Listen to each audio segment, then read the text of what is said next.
Welcome to E6 TV. నేను మీ భార్గవి. సూర్యాపేట జిల్లా మునగాల మండలంలో ఈ రోజు జరిగిన నూతనంగా ఎన్నికైన బీఆర్ఎస్ పార్టీ నుంచి గెలుపొందిన సర్పంచులు, వార్డు మెంబర్లకు నూతన సంవత్సర మరియు సంక్రాంతి శుభాకాంక్షలు తెలిపిన మాజీ ఎమ్మెల్యే బొల్లం మల్లయ్య యాదవ్.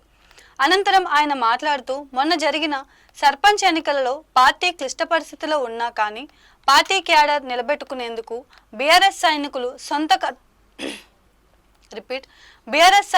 సొంత డబ్బును ఖర్చు పెట్టి సాయశక్తుల సర్పంచులు, వార్డు మెంబర్లను గెలుపుకై కోదాడ నియోజకవర్గంలో గులాబీ జెండా ఎగరవేసేందుకు పార్టీ జెండా భుజాన వేసుకొని పోటీ చేసిన సర్పంచులు, వార్డు మెంబర్లను గులాబీ జెండా ఎగరవేసేందుకు పార్టీ జెండా భుజాన వేసుకొని పోటీ చేసిన సర్పంచులు, వార్డు మెంబర్లు గెలుపుకై ప్రజలు సాయశక్తిలా కృషి చేసేందుకు కృతజ్ఞతలు తెలిపారు. ప్రతిపక్ష హోదాలో ఉండి సర్పంచ్ ఎన్నికల్లో సత్తా చూపించిన బీఆర్ఎస్ పార్టీ కార్యకర్తలకు, నాయకులకు అభినందనలు తెలియజేశారు.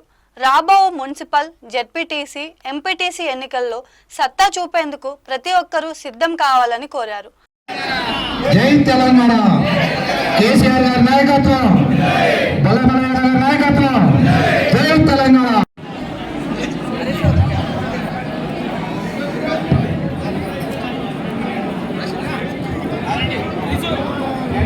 జై తెలంగాణ గారి నాయకత్వం.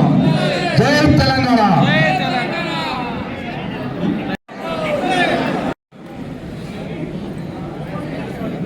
జై తెలంగాణ.